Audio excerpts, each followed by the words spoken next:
Welcome to TRL Radio with your hosts, Eric and Michelle Hall. Your average Joe experts in simplified health. Welcome back to TRL Radio. We are your hosts, the dynamic duo, Eric and Michelle Hall. And today we have got a very special treat. We have a guest on today that I know that everyone is going to get invaluable information out of. It'll be a lot of fun. We met and fell in love, so I can't wait to hear. Who do we got today? All right, so today we have Janelle Trujillo. She has over 20 years of experience in the health and wellness industry and is a certified health coach, nutrition coach, executive coach, mental health coach, and well-being coach. Along with her many certifications, she has a degree in kinesiology and has worked with some of the top executives in the country, helping them achieve their health goals while still being able to thrive in both business and life. So Janelle, welcome. We are so excited to have you here today. Thank you so much. I'm so excited to be here. I remember meeting you two at a fitness expo and just hearing your story, and we were just aligned so much. So yes. Being here and having another conversation with you is a pleasure. Awesome. Yeah, it's our pleasure to have you here. That's what we were just talking about too. It was little less than a year now, like last summer, I think it was, in Anaheim, California. Yep. And it was one of those moments where you meet someone and you start talking and you realize, oh, these are my people. Like it just was easy. The conversation flowed and we realized very quickly that like we were in alignment with a lot of the things that we learned and now are teaching other people. So it was really, really an awesome opportunity. And like you said, just a pleasure to be able to meet you and spend some time there and now have you on the podcast. Yeah, it's always so cool. Like, cause I'm sure we'll get into it, but like when you're so used to talking to people and it's like almost counterculture of what you believe, right? Or what you think in regards to health and nutrition. And then when you talk to someone that's like, you're just on the same page with, you're like, oh my gosh, I could talk to you forever. Like we are so aligned. So yeah, it was an absolute blast. And so as we get into this, Janelle, so for our listeners, what is your backstory? A little bit about you. You know, how did you become? I mean, truly a coach of coaches, health coach, nutrition coach, executive coach, mental health coach, well-being coach, which is amazing, certified in all those things. So, how'd you get there? You know, what's your what's your backstory? You know, what's your origin story that made you who you are? Yeah, my origin story goes all the way back to when I was 16 years old. So I have a very, I don't think my story is unique. I think as I've gotten into this industry, I feel like this story, there's a lot of people with this story, but I was a teenager, athlete, straight A student, started to develop as a young lady and my body started to change. And I was like, what's happening? I'm gaining weight. This is freaking me out. So I was a soccer player. I ran track. So I was very active. But then I realized that I needed to start paying attention to what I was eating. And I started to writing down my calories. And, there probably is a lot of listeners here in my age bracket. Our age bracket, grew up in the early mid 90s and everything was fat free and low calorie. And so that was just like, that's all I really knew. I didn't have a lot of education in it. So calories in, calories out, that was it. Right. We know so much more now. So we'll get into the actual facts, but, I had journals and journals of everything I ate, how much exercise I did. So as you can probably know where this is going, I developed an eating disorder. And so my weight and my image were connected to my worth. And when those things did not align the way I thought that they should align, my mental health decreased to the point where I tried to commit suicide. And thank God he had a different plan for me. Yes. And I recovered. Fast forward, I graduated high school. I started a community college. I still love to exercise. So I thought, well, if I love this so much, I might as well learn how to do it correctly. So I took a class called How to Teach Group Fitness. And I'm like, oh, this is so up my alley. So it's a little tiny classroom. I walk in and there's a big whiteboard, and on the I'm early, I'm the only one there. And on the whiteboard is this big circle, and it's made up of 4 arrows. And at the tip of each arrow, there's words, and it says mental, emotional, physical, and spiritual. And in the middle, it said wellness. And it was like a light bulb. And I said, that's what I want to do for the rest of my life. I want to teach people how to be well, not thin, not skinny, not perfect, not a size 0, not 120 pounds, on 100. I want to teach people what it is to be well and how to get there. And let me just tell you, it's been a 40-year journey to get there. And so I can honestly say I'm certified, I've got degrees, all those things that you said, but the greatest lessons that I have learned is through my life experiences and working with so many men and women in different areas of life. I mean, I've worked with, my youngest client right now is a 24-year-old who is now doing her residency to be a doctor. And my eldest client is an 88-year-old woman who is just a rock star. I mean, so wow, I've got them all. Like I've trained and worked with so many people. And my average client is CEO executive who, they're in the ranges of 45 to 75. So, it's so interesting. And I'm a huge, I love human behavior. I love understanding why people do what they do, and then having the background and understanding, all the psychology of habits and understanding kind of how to peel back the layers to help people with the root cause is really what I thrive on and what I get so excited about. That's amazing. Yeah. I love I don't have words. I don't have words. That was amazing. Just hearing that story is absolutely incredible. Yeah. I didn't realize the age range of, because we talked before and we knew that you worked with executives and stuff like that. So I figured, a bunch of middle-aged people, right? But to have that wide range, I'm sure there's very different things that each, age stage you're dealing with health-wise, but there's probably some underlying things that are the same across the board, right? Tell us, what are some of those things that you're okay, it doesn't matter how old you are or what stage you're in or, anything like that. These are the things that it seems like, man, everyone struggles with this. And I'm talking through this with my clients on a regular basis. That is a really good question. I would say that there's multiple things. I would say the first one, going even back to my history, there's a lot of information out there that people are attached to because what you learn first, you learn best, right? This is the information I learned at a young age, and now I've carried this on. And I had a client today, 7 years old, still battling with body image.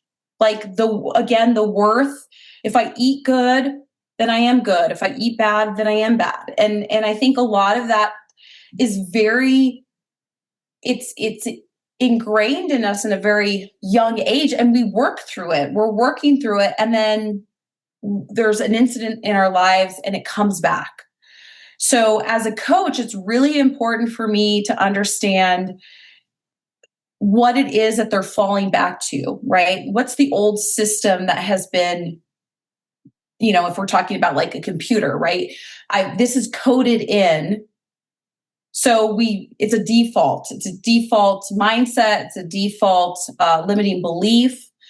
But it's so great because I love working with clients who are working through it, because I don't think we're ever not working through it. Sure. When it comes to our health, it's not one of these things where it's I'm going to see a coach for 6 months and then I'm going to be so healthy and I'm going to make all the right decisions. That is not the way it works. It's like you have to give yourself grace and know. One of the biggest things that I do for my clients is I have them detach from guilt and shame and instead replace it with awareness and grace. So if we can give ourselves the grace and say, you know what? Yeah, maybe that wasn't the healthiest decision, but what did I learn from that? And then you move forward. And every time you do that, you're developing new neural pathways that your brain is saying, okay, this is a different way that I'm thinking, and this is a different way that I'm going to start going down this path of understanding my behaviors, understanding my habits, because the more I understand them, the more I can change them and control them. So I would say that's a big one. So limiting beliefs, going back to pre-programmed systems that they've learned at a young age or at different parts of their life. I would also say that here's a big one is if I do more, I'm going to get better results. And this is something that I'm so passionate about is we need to recover. We need to sleep. And we live in a country where it's like grind. Like, let's wake up at 4 a.m. and get the workout in. Great. Then let's start my first meeting at 7 a.m. And before I even got my workout in, I checked 15 emails and I called my executive assistant to make sure that meeting at 9 o'clock was scheduled. And then I go to the gym, I finish the gym, quick shower in my first meeting, no breaks. So I got a protein shake in the morning, great job. But now you haven't eaten. It's 5 o'clock. You're like, why am I not feeling very energetic? And why am I a little cloudy?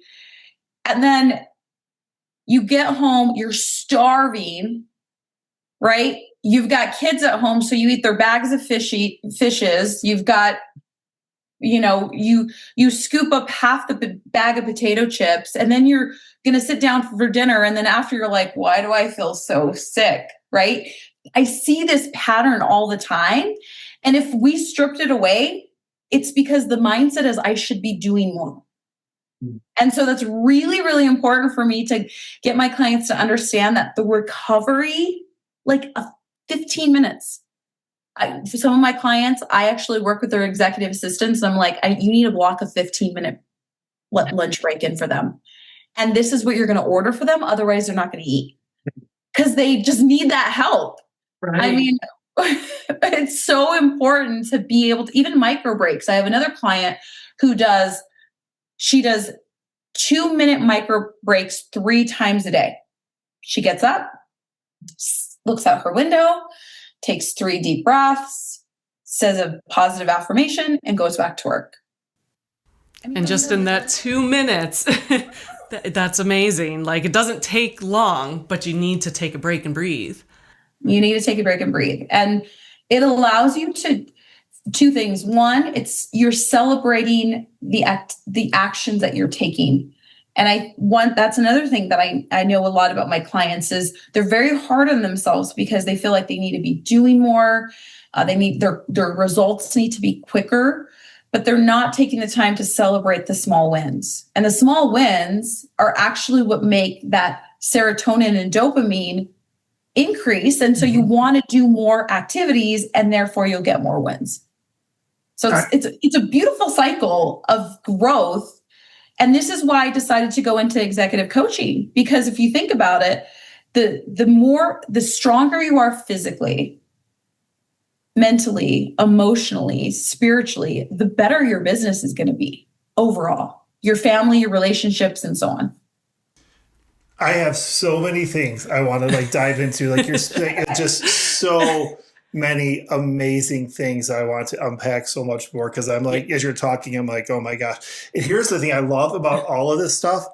Every single thing you said does not require an advanced degree in health or an advanced degree in nutrition to understand and to implement into your life. Like it's all these rudimentary things that people just don't take time for. So man, I want to back up, I guess, at first. I know there's a plant over my shoulder it's like attacking you. Yeah. We stick it. There we go. Okay. It's okay.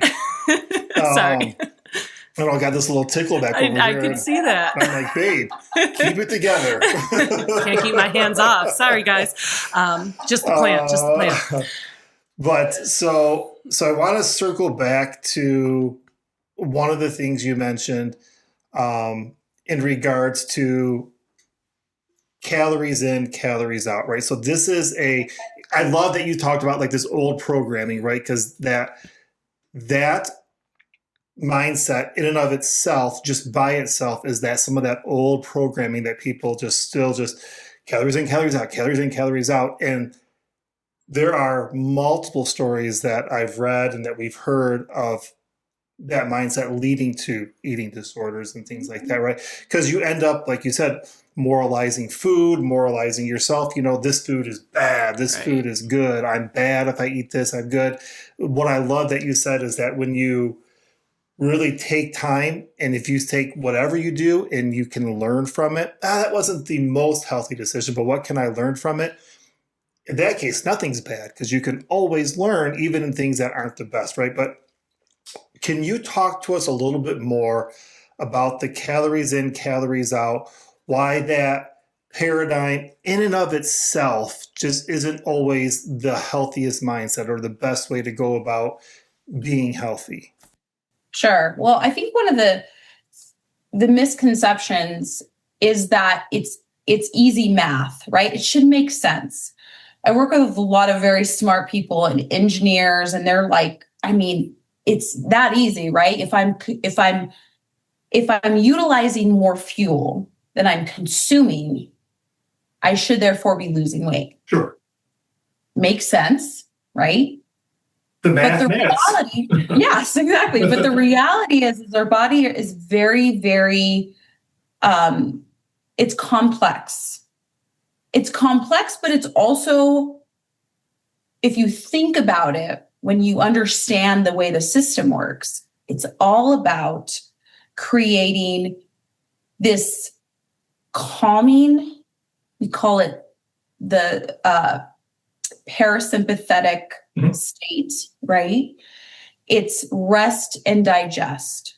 So if you think about it, if my stress levels are low, and I'm even changing my voice and like calming, right? I'm immediately getting more calm listening to right? you. Like you can we if we're always stressed out. Now, one of the things that stresses us out, can I just say this, is gaining weight. Mm-hmm. Gaining weight stresses. I don't know anybody who gains weight and is like, I'm fine with it. I don't care.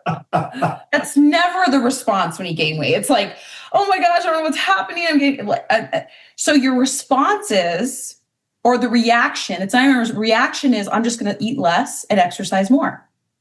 But guess what? You're not changing your stress state. So if you're always in fight or flight, your body is always trying to protect itself. What does it protect itself with? Holding on to fat. So you're actually stressing your system out more because you're not giving it enough nutrients that it needs to function correctly. So now you're increasing your stress even more. So, and then if you're starving yourself, and then you're trying and you step on the scale and you've lost a half a pound and you're like, I've only eaten 800 calories today. How is this happening? Now you're even more stressed. So you can see how, if we're really thinking about the state in which rest and digest metabolically, if we can start thinking more about how we reduce stress, we're going to give our bodies a perfect platform to lose weight. Make sense? Oh my gosh, that is perfect. Yeah, one of the things that I remember that when I learned this, and it's exactly what you're saying there, like when we I can consume the exact same meal at the exact same time on 2 different days, and my stress levels will dictate vastly how my body assimilates that food and what it does with it. And that's where the calories in, calories out. It's like, oh yeah, that's a simple thing, but man, like you said, there's so much more complexity to it. And no, you articulated that perfectly. Well, that was one of the biggest things. Like, we obviously have shared, our story with you. Like, Eric lost 165 pounds. When weight finally started like coming off and staying off, that was one of the biggest changes that we made. Was we had been, you would exercise, but like, you were going to bed at 11:30 at night, waking up at 4:30 in the morning to get up and work out. And like, our food, like, I was making food from home, so it wasn't terrible. It wasn't as locked in as it is now. Right. But like, you were in a very stressful situation during that time. You weren't getting sleep. And when we changed those two things, it literally, like, the weight just started melting off, and we're like, oh, there's something to this. Like, there's something to this. It's not just, oh, exercise and eat good food. Those are important. But if you don't change the stress, like, man, you're missing out on a huge factor that is playing into your health and well-being and how much weight is or is not coming off. Right. So that was explained very well. Yeah. So with that, rest and digest, right? That recovery. So one of the things that is very evident if you look at your Instagram, look at your website, is that rest and recovery. So you do a great job of championing that is a big deal to you. Like, it's not a secret. Yeah. If you scroll through your Instagram, you're like, oh, these are important. These are some, not that there aren't other things that are, but like, oh, she is serious about resting and getting the time. Yeah. Yeah. So I think one of the reasons that I'm so, I often think to myself, man, am I like drilling this in too hard in my post? But the reality is we're just not talking about that enough. Mm-hmm. We're always talking, like, I can't tell you how many like fitness inspiration people are out there. And yes, they're great. And I love them. And I steal moves from them all the time. And I think they're wonderful, but we don't need to tell people to exercise more. We don't need to give them another variation for a burpee. Most people are like, they're all terrible. Well, most people who are looking at it, yeah, they're all terrible. Most people who are looking at those things are either scrolling through them, telling themselves, I should be doing that, and never do it. Or these people are already working out. They're already doing it. So we need to ask ourselves the question, are we sleeping enough? Are we getting enough recovery? Are we fueling our bodies with the right fuel to actually sleep well and for our bodies to feel good when we work out and do all the other things that we require it to do? Yeah. So what are some of your, sleep better, right? So what are someone's sitting here listening and they're just like, old Eric, right? And it was even like, old you, right? Both of us. Like, if you ask the average person, hey, do you sleep okay? Oh yeah, I sleep fine. Mm-hmm. Right? I'm sure almost every executive you talk to, oh my gosh, I sleep just fine, right? I have a great story about that. Literally yesterday my husband's like, I met a colleague of his and he said, I talked to your wife, but man, she really hounded me about sleep. And I even lied to her and gave her more hours than I actually sleep. It's like, that's what all of my clients do. They all do that. They, I get like pretty good sleep, or I get about 6 or 7.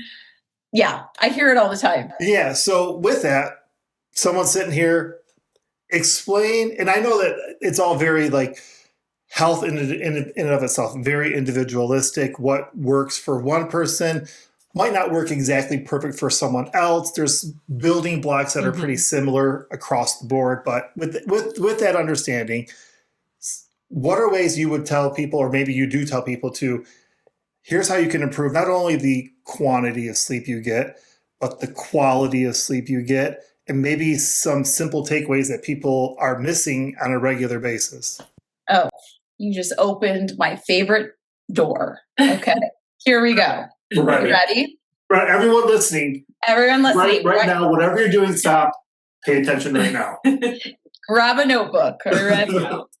Okay. So the first thing that you need to do is you need to protect your window 30 minutes to 1 hour before you want to fall asleep. Okay. What do I mean by this? You need to shut down screens. This is the hardest habit for most people because I would probably say 90 to 100% of the things that you do is on your phone. Okay. So this is going to be, it's the most powerful one and it is the hardest. So how do you make these steps to do this? First of all, start with just 20 minutes. 20 minutes before you want to fall asleep. I'm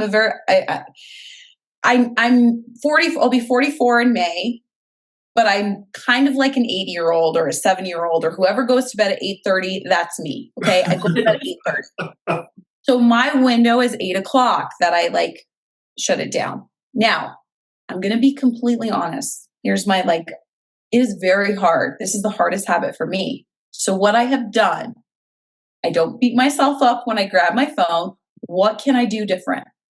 So what I've done is I like to read the Bible on my phone in the morning, and then I like to read it at night before I go to bed. But it's on my phone, so I'm like, okay, I'll get a actual Bible and I'll put it. But then I'm like, I can never find my light, my book, because I don't want to get up. Because once I start drifting off, I just want to fall asleep. So that was too many steps, right? too much restriction. So I'm like, oh, you know what I'll do? I'll listen to the Bible. So very short, 20 minutes, little it'll read it to me, and then I'm out. So what I had to do was find something that worked for me. So to your point, it's the same thing. You still have to protect that 30 minutes to 1 hour before bed. That's the non-negotiable part. But figuring out how you do that, that's individual, right? I have clients that journal and love it. They absolutely love it.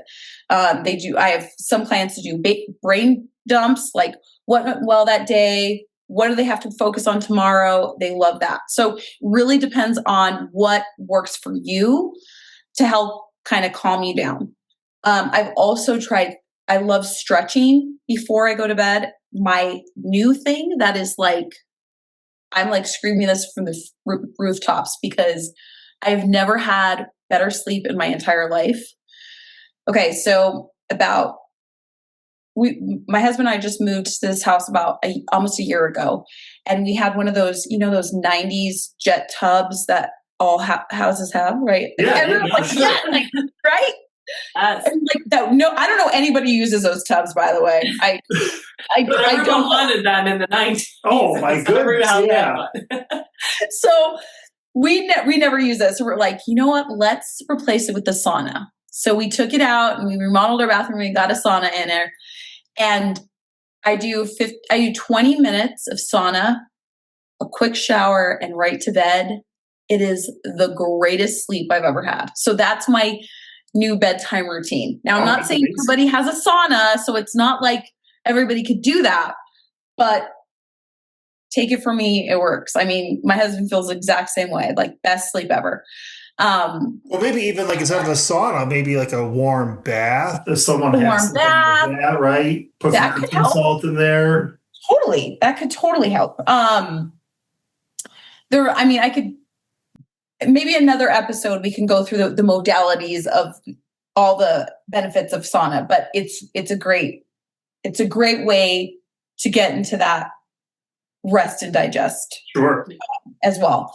So it really depends. So protect that. That's the first thing. And then figure out what you're going to do within that 30 minutes to 60 minutes to kind of wind down. Going to bed at the same time every evening is very important. It's not about being 100% perfect, but I can guarantee if you're really consistent at your bedtime, you're going to know it's I know it's 9 o'clock before it's 9 o'clock because my body is why are you not laying down? Because my circadian rhythm is so set And that is that's a healthy sign that your sleep patterns are where they need to be. Okay. And then waking up at the same time in the morning is also very important. The other thing, which not a lot of people know about, well, it's actually more popular now, but getting outside and getting direct sunlight without sunglasses for about 10 minutes first thing. So if you're driving to work, I mean, obviously, if it's dangerous to not wear sunglasses, but get direct sunlight. It's really important because that actually sets your circadian rhythm. I read a great sleep study where they were basically testing when people get jet lag. Sure.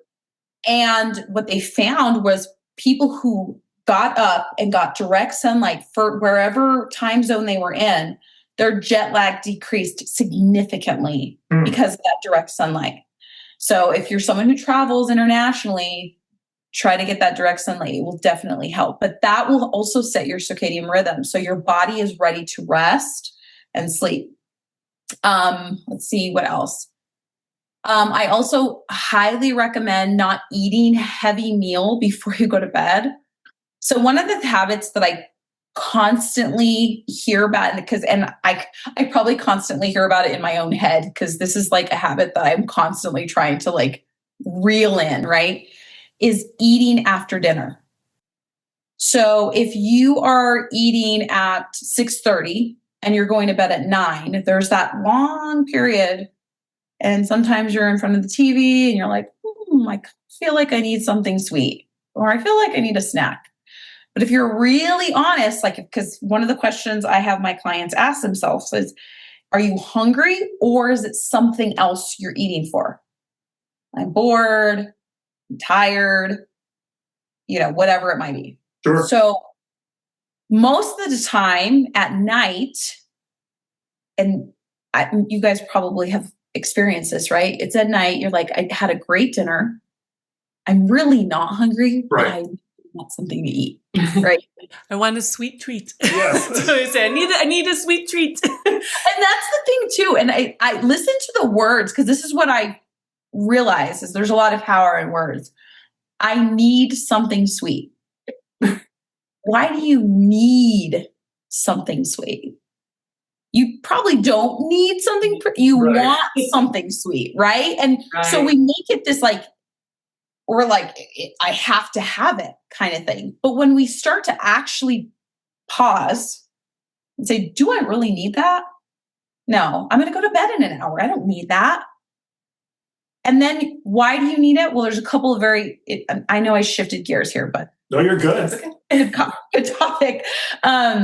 One of the reasons that you feel like you need something sweet is because you're tired. When you eat something sweet, it wakes you up. That sugar will wake you up. You'll feel, instead, this is what I tell my clients to do, go to bed. If you can go to bed, if you don't have like little kids you got to put down first or whatever, go to bed. I don't know why people fight going to sleep. I'm like all about it. Like we can have a party going on and I'll curl myself against, I'll just like Irish goodbye it and I'll be asleep. Like I love to sleep. That's one of the biggest reasons why, I've pretty much almost completely eliminated alcohol, is because it affects my sleep. Sure. And sleep is more important than having a drink. I'm not going to say I don't like a nice glass of wine once in a while, but it's probably like once a month that I'll have a glass of wine or something like that. But because I don't want to lose quality sleep. Yeah. I found that specifically with alcohol, and it's not like I even love to have, a drink each night. Like I'm the once or twice a month person, but when I happen to have something at home, because we have a meal that it just makes sense to have something with, I find like I usually end up waking up with a headache the next day. One drink, like literally one drink. And I'm like, man, I just feel off. I don't feel, and I'm like, it's not worth it. It's just not worth it to me. Yeah, it's very interesting. Once you start going down that health journey, I think too, there's a lot of people where I work with and they're like, I'm not going to stop drinking. I'm like, you don't have to do anything you don't want to do. Right. Like that's not a requirement. Like to coach with me. Like, you don't have to do anything. What I'm trying to do is help you just identify the habits first and foremost. And then once you do that, you make the decision if you want to change it or not. That is like, so there's like this key element that kind of keeps coming back. And it's so good that we have lost in our, I don't want to say in our modern day society or just our busyness or whatever, all these things.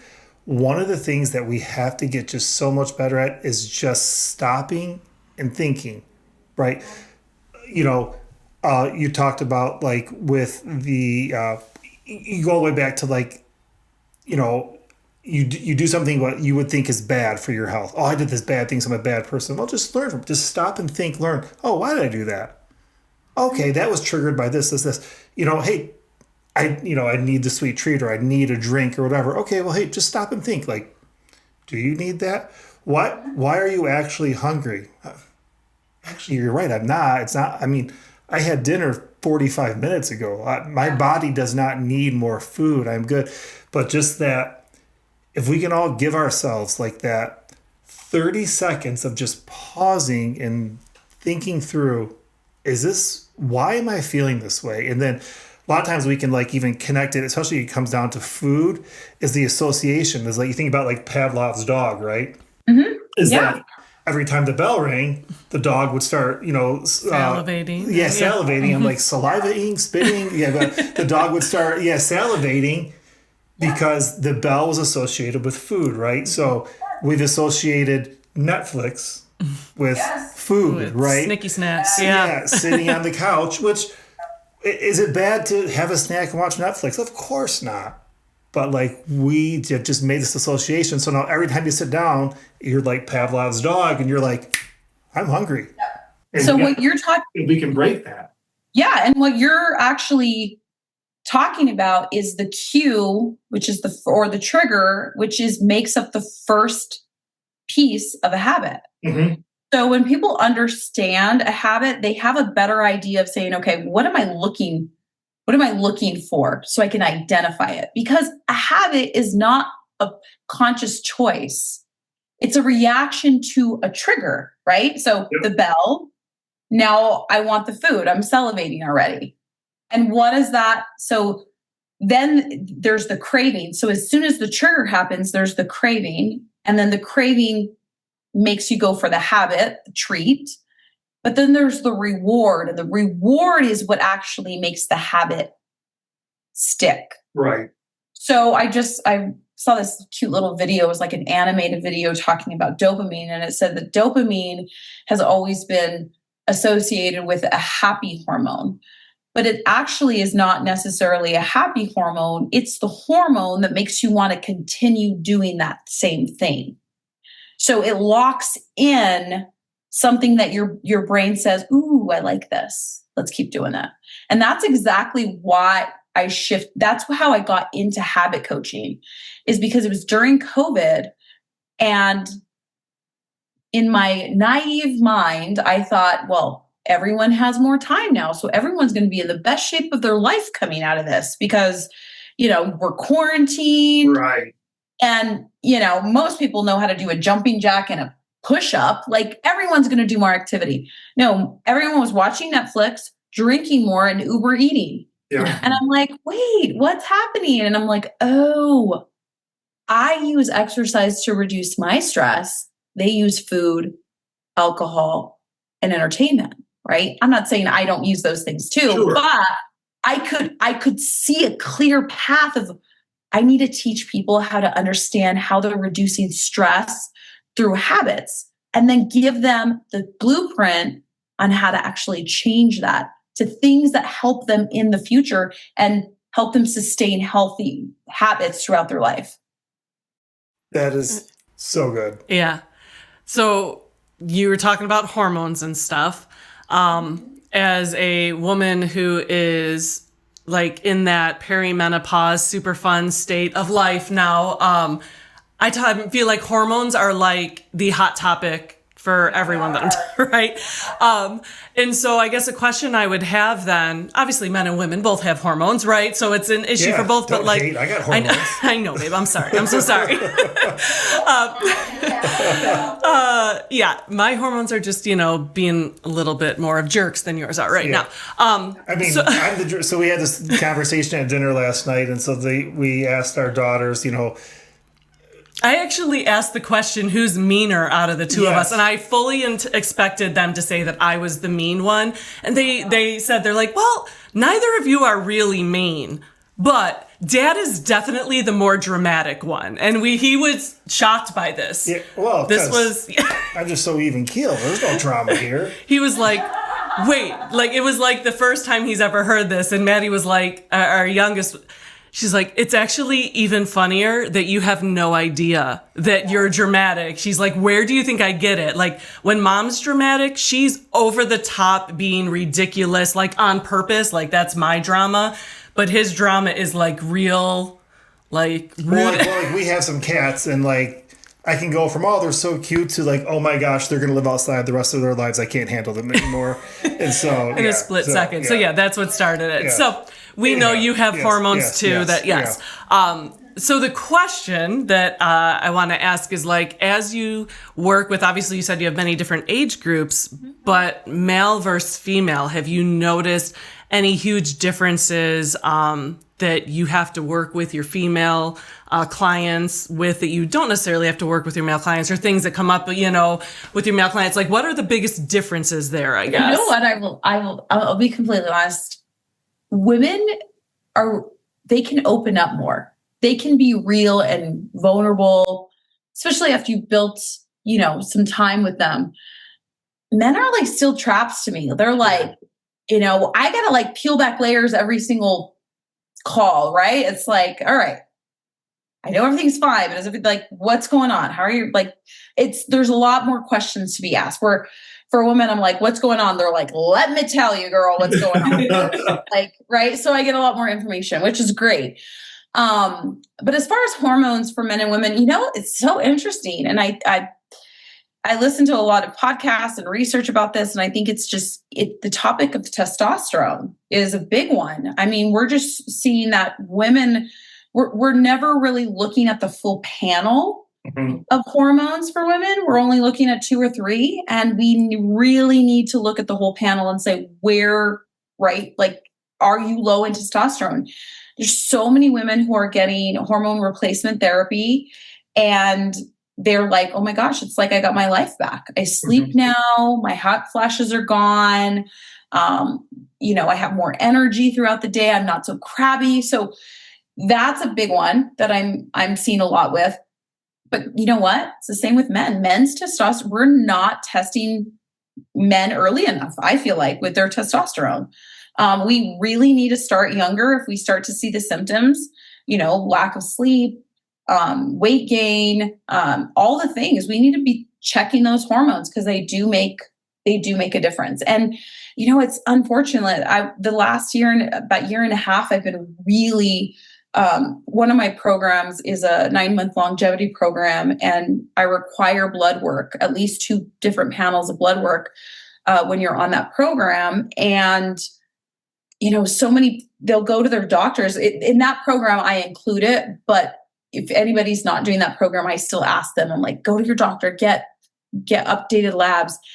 And it's unfortunate, but most doctors won't actually prescribe or give them labs unless something's wrong. So they're like, well, we don't need to test any of that because you don't have any symptoms. And I'm like, but if we could catch things early, then you will never have symptoms. You don't want to wait till you have symptoms because now you already have a problem. Right. And now we have to work harder to reverse that. But if we catch it early, we can start making lifestyle changes now so that never becomes an issue. And so it's just our medical system, we haven't caught up to preventative the way we need to. And so that's why I've created these programs so that there's a way that we can, still get, like, there's great companies out there. I mean, because they see the opportunity as a business saying, look, we'll just do it. We'll be the the doctors that prescribe it, and we'll take them to a Quest lab and we'll do the work and we'll send them the information. And it's fabulous that we have that now. But we really do need to check. It's very important to see what the entire panel is, and not just the hormones, but the converting. Like there's different hormones that you need to know to see if that hormone is actually being converted to what you need to use. And so, yeah, there's a lot of things that we're missing when it's coming to when it comes to hormones. But I feel like these conversations and these doctors who are really promoting they're all about it. And I'm all about it. I think it's great. Yeah, 100%. I know I had to, because I had some different things going on and I was like, man, this doesn't seem normal, and talked to the OBGYN and they were like, oh yeah, you're fine. It's just the age. Went to my, regular physician, and they finally were like, okay, yeah, we'll order, this panel. And I was like, well, how about a whole hormone one? Like, can we I had to specifically ask, even though I said all these different things that were perimenopausal symptoms. And she's like, oh yeah, I guess that would tell us where you're at. And I'm like, how am I, as the patient, the one prescribing myself, like, hey, this is probably what I need. You know what? Oh yeah, you're right. And even when I got it back, like, I was bounced between doctors of like, well, what does this mean? And how do I read it? And how, like, it really is. We have a very sick care instead of health care. Yeah. System. And that could be hard for people to try and figure out, especially when you're trying to do it on your own and you're not working with someone who is a wealth of knowledge in the industry, so definitely advocate. It's very important that we're advocates for our own health, because, you really, and, a lot of the times we just don't have enough doctors to help. And so we've got more sick people than we do doctors. So they're triaging is what they're doing, and my goal, and I know a lot of other people in my industry, our goal is that you never have to get to triage. Right. You live a healthy, long life with very little complications. And then you die of natural causes, Lord willing, way down the road. And, right. I know some people might be like, oh, that's a pipe dream. That doesn't really happen. What about all this other things? Well, you could always think like that, and that's going to be your path, or you can do something about it. Yes. So I love that. I saw something before. It was like, the heart attack that happened at 50 started at 25. Yeah. Right. Because it just, these things, and the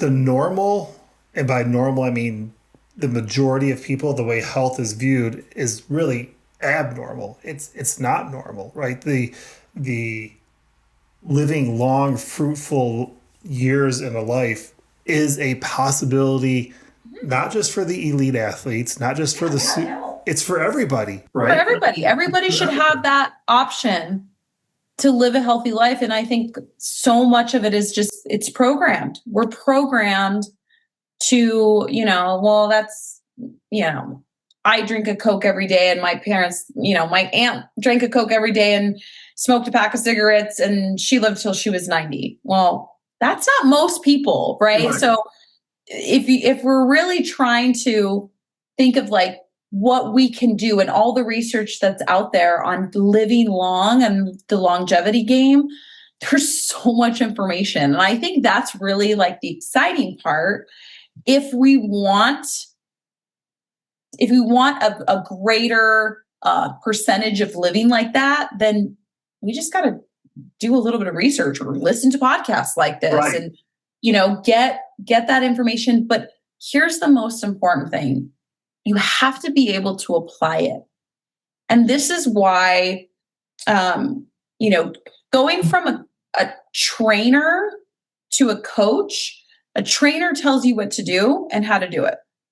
A coach allows you to basically create the path to the action, but the coach keeps the goal in mind and allows you to basically create new habits to get to that goal. Because if I tell you how to do it, now it's mine. Right. If you do it, you're like, this is it. This works for me. Perfect. One of the things, so like you said, you walked into your class, Yeah. you got there early on the whiteboard, and two things that people typically don't associate with health were written on that board: Yeah. spirituality, and I think emotional, or spiritual and emotional were the two words. Yeah. Talk to us a little bit more about those, about where do those play into health and how big of an impact, and in modern day today, how are most people missing it? Such a good question. I'm going to tap on the emotional one first. They're showing that loneliness is basically the greatest pandemic that we have right now. And I think that was highlighted during COVID. We saw the effects of loneliness during that time. And now that we're out of it, we're still seeing that it still affects people. In fact, I know people who are still afraid to go out, Right. still afraid to socialize because of the trauma they felt during COVID. But what we're seeing is that their mental health and their physical health are failing them. So loneliness increases your chances of heart disease, diabetes, all of those things. So we really need to look at how our relationships, right? So we talk about emotional health. How are we interacting with people, right? How are we, there's is it emotional IQ is a huge part of even business. If you have a very high EQ, then you're going to be really successful. They've shown that in multiple studies. It's because you have this connection. It's not just empathy, it's understanding people. It's being able to listen. This was the hardest thing for me whenever I became a coach, because I came from the training world, right? So in the training world, you're doing a lot of talking, like externally rotate your hips, drive through your heels, give me a pelvic tilt. There's a lot of talking. Sure. When you're coaching, you're asking a few questions and you're listening. And that is such a very strong EQ, emotional intelligence practice, is to listen and understand. And it's listening to understand, not listening to respond. And I think that is it's a very hard thing to do, because we're thinking about, what am I going to say about what she or he just said? Right? Not, let me just listen to understand. I'm guilty of that every day. Massively guilty right here. Yeah. We all do it. So I think, again, give ourselves grace. We are aware of it, and then we practice being more attentive, and we practice listening more. And that's kind of the path that we're going. We're always trying to grow in these different areas. And then we all know this, when you have a great family, and I'm talking not just your actual blood relatives, but your friends, your coworkers, your team. There is nothing more exciting for me when I walk into my husband's office with his team, and I'm like, you guys are raw. It is you're an extension of our family. This is amazing. And so it's building those relationships and building that emotional connection. And then it's also understanding your own emotions. I think so many times, I can't tell you how many times I would get angry or sad or mad, or an emotion would come up, and I would just let that run me. And emotions don't mean that they're true, right? We have to say, why am I feeling angry about this right now? Because it's usually not about them. We put it on them, but it's really about us. Because one thing I know for sure is you can't make other people change. You can't control other people, but you can control your response on how people are, I can really resonate with the quote, hurt people, right? Because they can't. So if someone's being rude, or, you're at the store and someone's very rude to you, you don't get mad. If you have that emotional connection and that emotional health, you're not going to let that person affect how you feel to a point where you're enraged and you're like chasing them in your car. And, you see those Instagram videos and you're like, oh my escalated quickly. Right?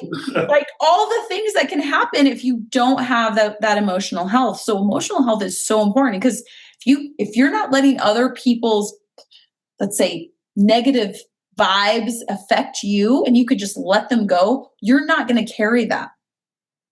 And I think we probably all have been in a room where you're like, all right, you leave there. And when you have good emotional health, you're like, it's not about me. I'm going to let that person just kind of be. I'm going to remove myself and you feel better. Or if you try to fight, or it's fight or flight. Right. The stress level goes up. Now you're not, that's it. Right. Now you're not calm and you're not in that rest and digest. You're fight or flight. So, it all goes back to that stress and how do you regulate that emotional health? And it goes back to that pausing again. You brought it up again of just pausing and thinking of like, why do I feel this way?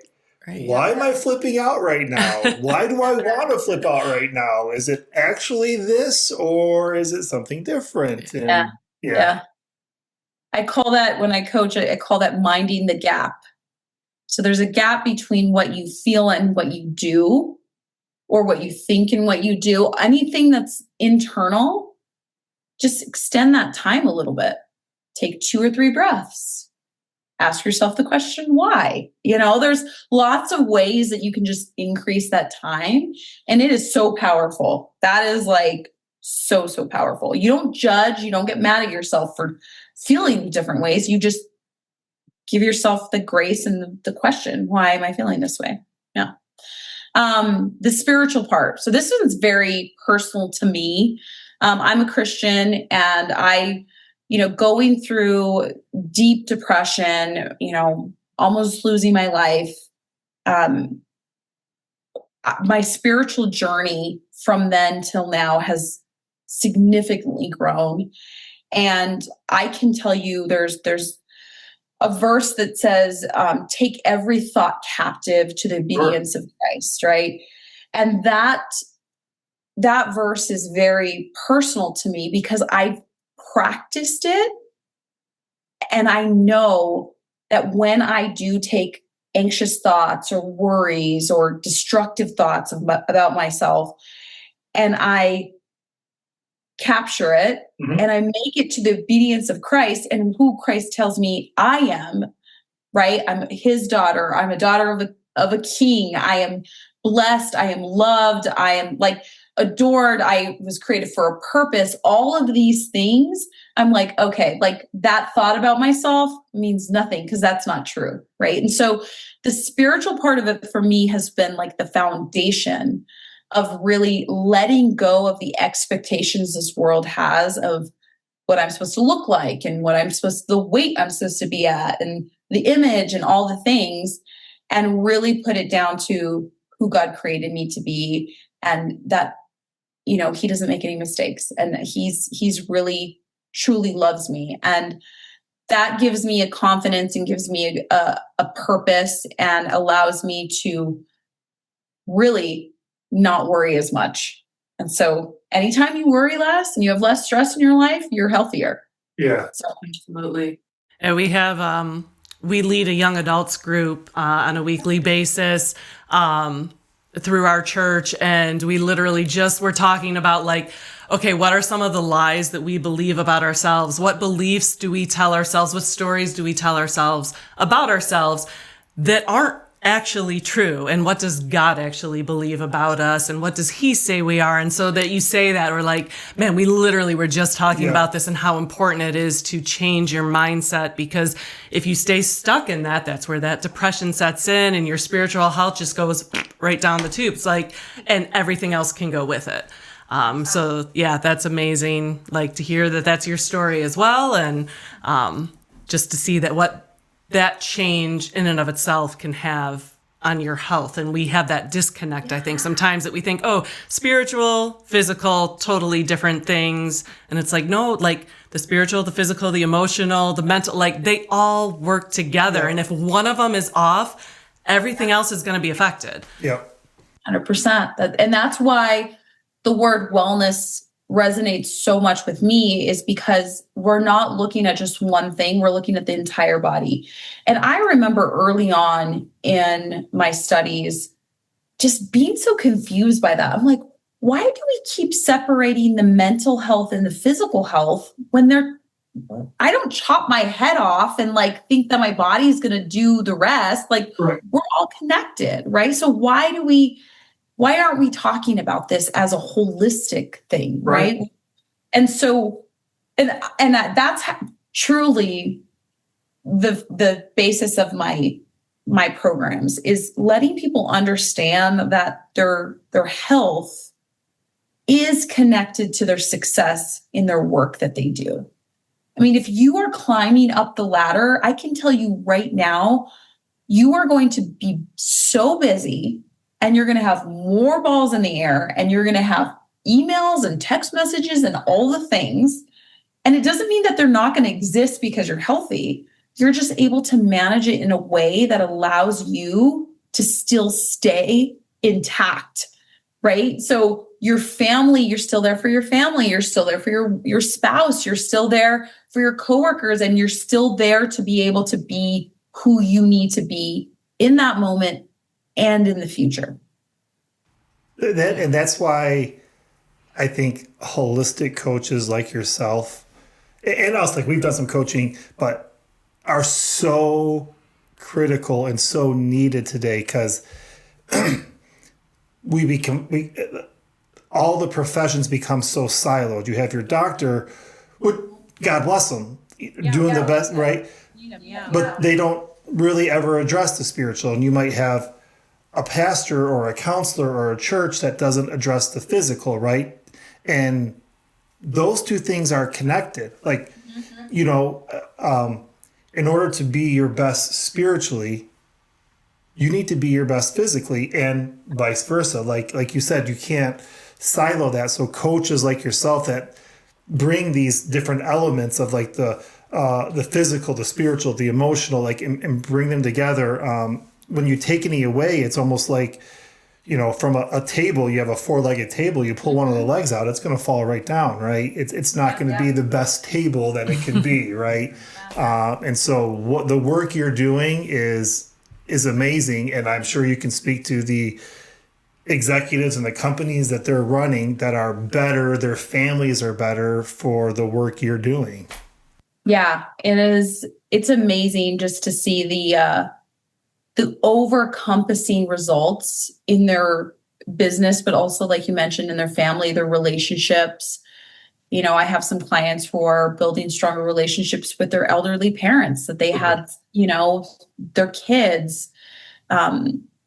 Even what's beautiful about when one spouse gets a coach is they start changing their behaviors and the other spouse starts changing theirs too. That's when you're a good pair, right? When somebody's leveling up, you level up too.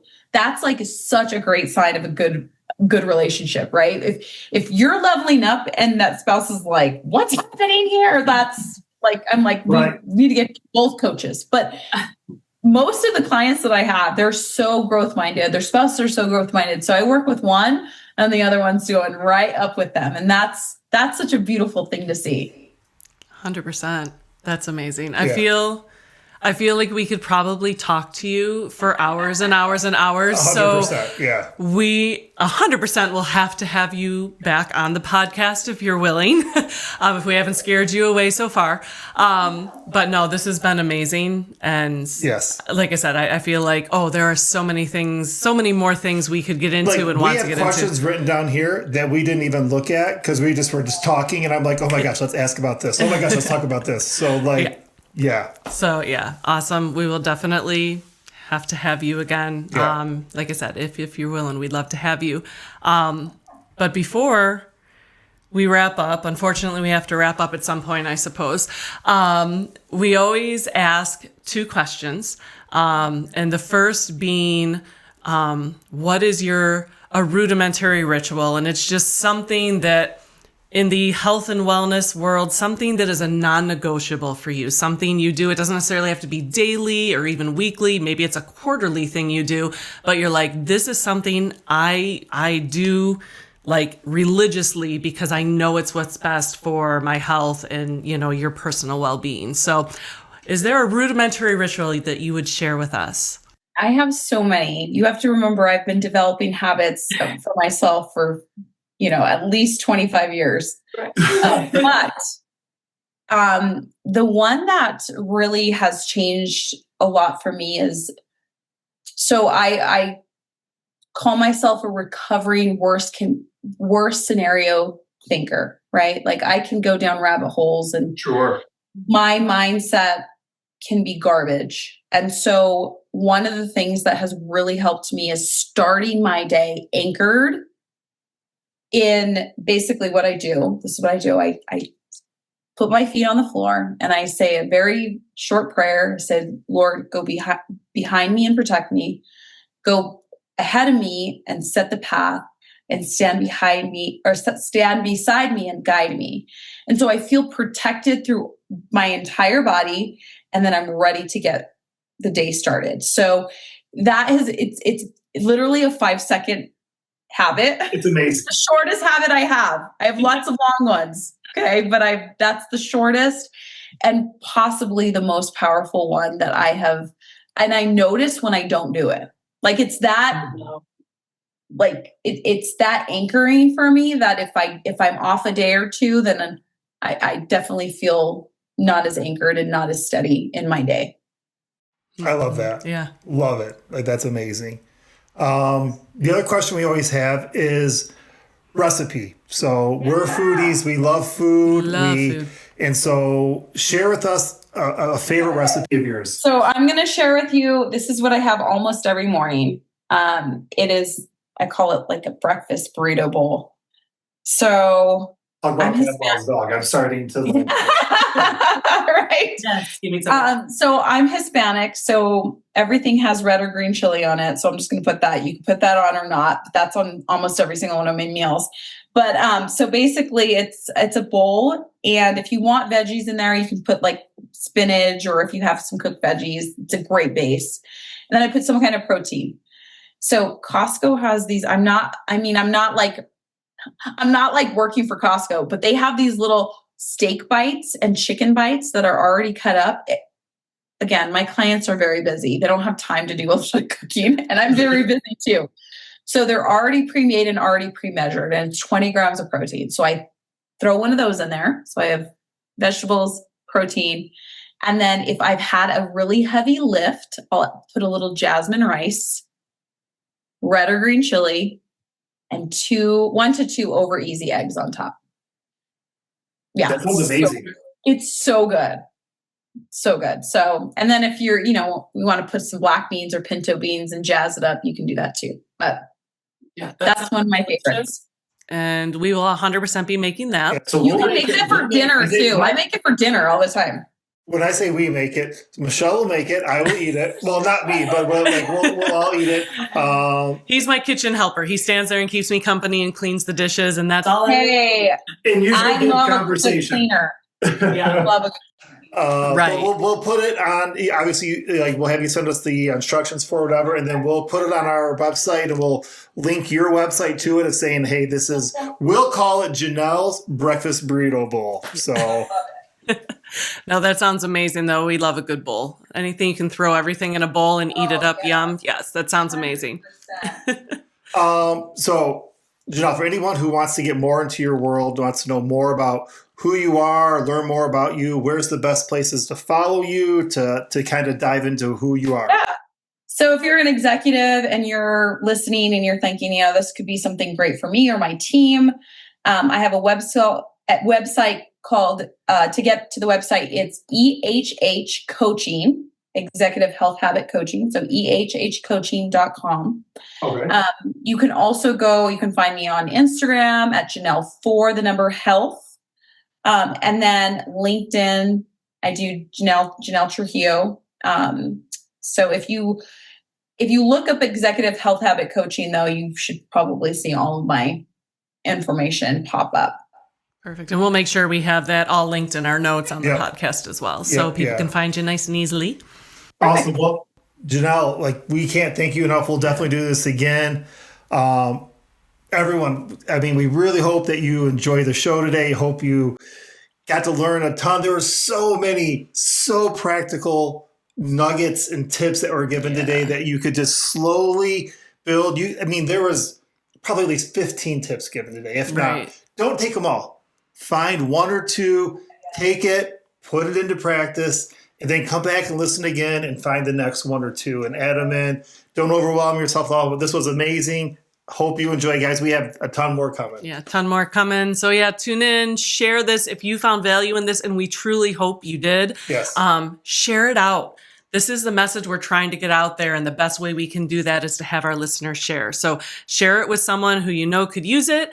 Follow along. Yeah. Like Eric said, we have so much more coming. And thanks for joining us today. Make it a great day, and we'll see you next time. See you next time. If you want more of Eric and Michelle Hall and TRL Radio in your life, and honestly, who doesn't, head over to theRudimentaryLife.com. There, you'll be able to find all the things, show notes, videos, step-by-step instructions for each recipe, more ways to connect with us and join in with whatever shenanigans we're getting into. Yeah, and for extra credit, leave us a rating on your favorite listening app. We definitely appreciate all the love. Thanks for listening. And we'll see you next time.